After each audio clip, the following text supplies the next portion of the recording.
We arrived in Santa Marta after our 2-day sail from Bonaire. Santa Marta was home of the first Spanish settlement in 1525. It's a fairly touristy place and there's a lot of fishing and port activities going on as the big container ships come in on the eastern side of the bay.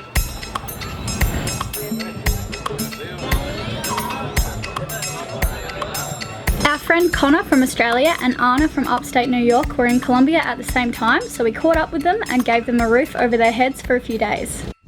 Yeah, this is Connor. Connor, been on the Vagabonde twice now. Yeah, I think everyone's seen you once before. Been in the background, but this is the first overnight sail, so pretty pumped. Hola! How's life? You look like an Egyptian. Yeah, good. I met Anna. Like an Egyptian. Dun, dun, dun, dun, dun, dun. Anywho, my name is Anna. Hello, how are you? I'm friends with the lovely Elayna.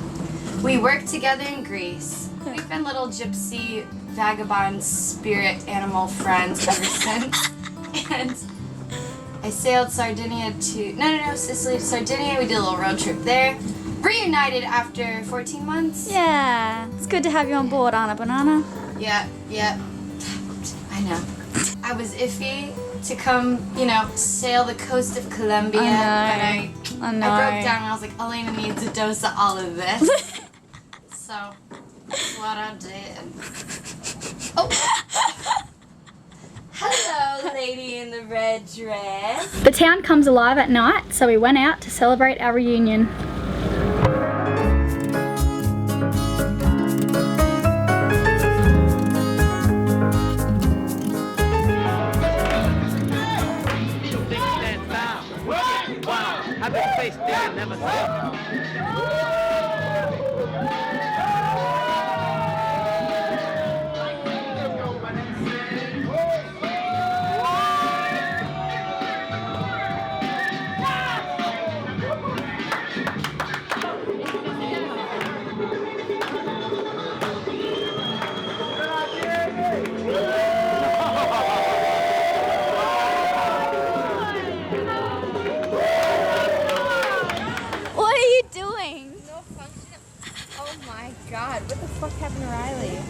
The boys are feeling pretty sorry for themselves after a few days of catching up, but Anna and I still had some energy to explore some more before we left Cartagena.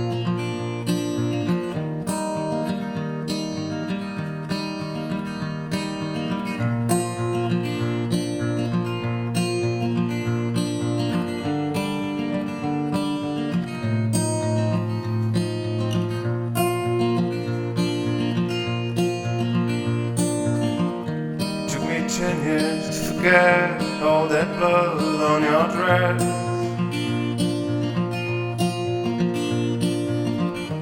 I went north, I went south, I traveled the world all around.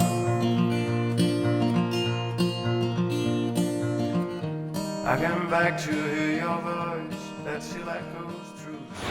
What's going on, Riley?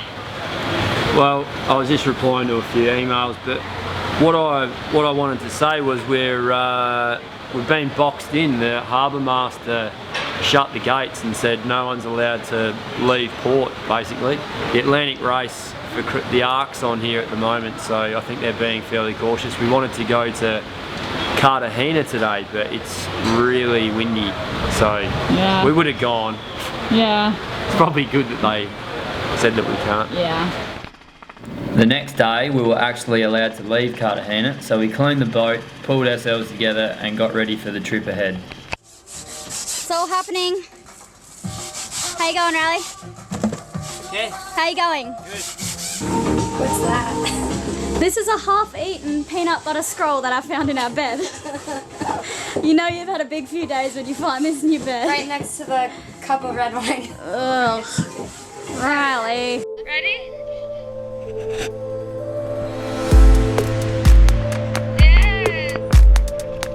It was about 150 nautical miles to Cartagena and we're expecting up to 30 knots of wind from behind, so we thought it would be a fairly easy sail. It is f***ing windy.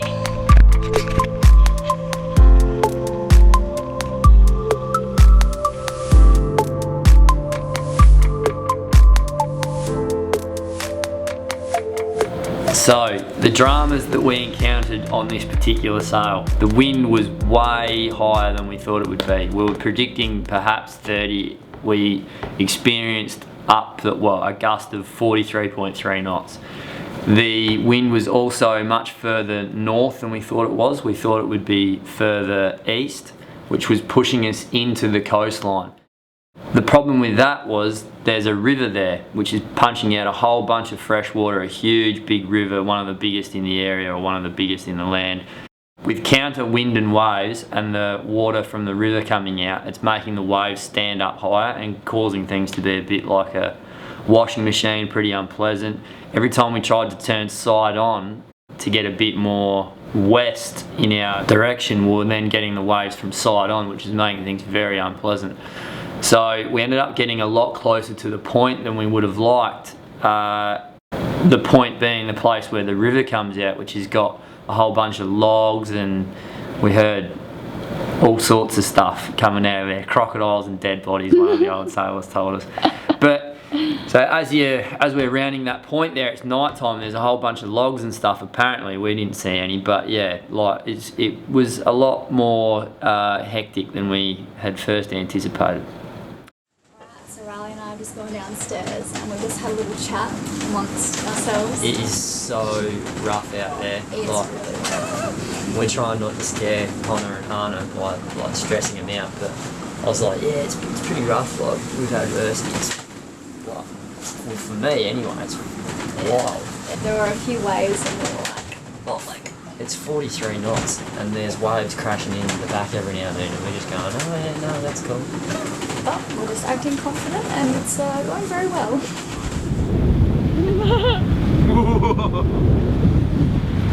Yes. No, I'm in trouble at the moment with myself. We shouldn't be out here in these conditions. I know, but don't tell our guests that. We're in, put ourselves under time constraints and left because we wanted to be somewhere rather than when weather dictated. Always seems to happen like that. Yeah.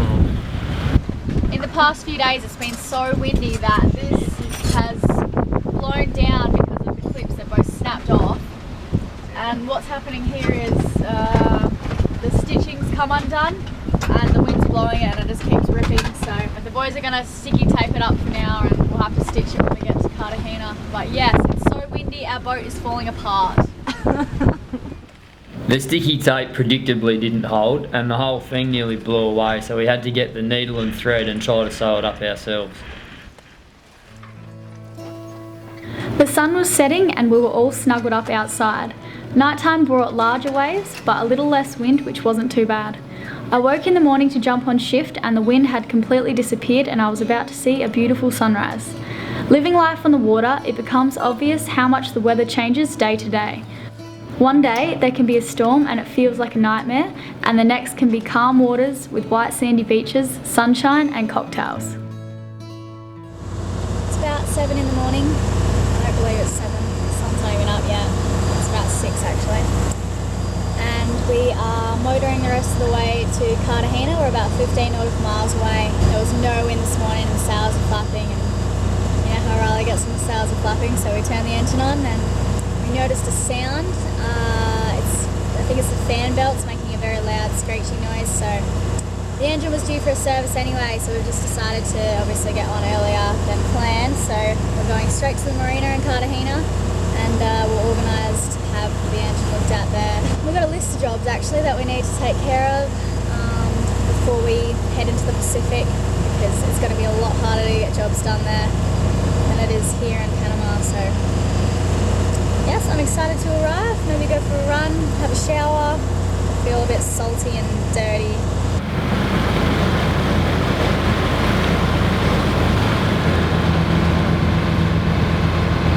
Captain is awake?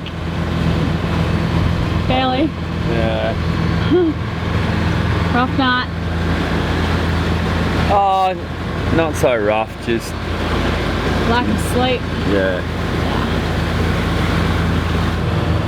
How'd you sleep, Anna? Please do not tell me. Too early? We keep putting this massive lure on because we've been catching a few fish, like spearfishing lately.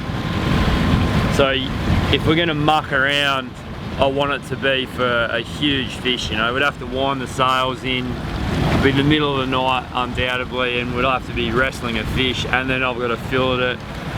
So yeah, in order for that all to be worth it, I've been saying lately that I'm gonna use these really big lures. We've had some bites out of it. Something has gone, this used to be blue. The white was like the underneath clothing. Yeah. The underwear. There was a skirt over the top of this. We're just going through the channel now and into the bay of Cartagena. It's real smoggy. I'm not sure if it's from the city. It sort of smells like fire actually. I think it's fire burning somewhere. Oh really? Oh, Riley just said that he smelled the smoke last night and he went and had a look around the boat. So yeah.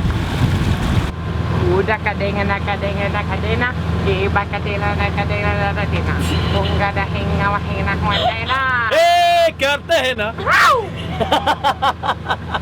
¿Cómo se dice white en español? Ana. No, say grande ola, big wave. Oh yeah.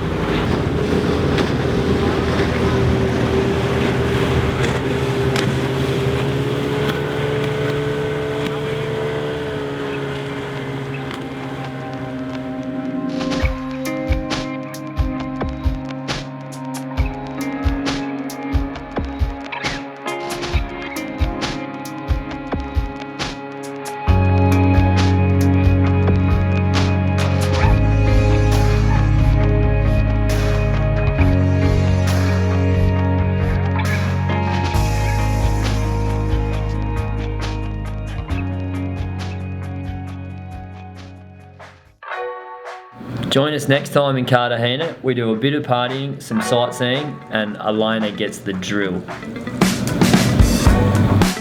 Hey Elayna. What? See that plug over there? Yeah. What about it? It just took its clothes off.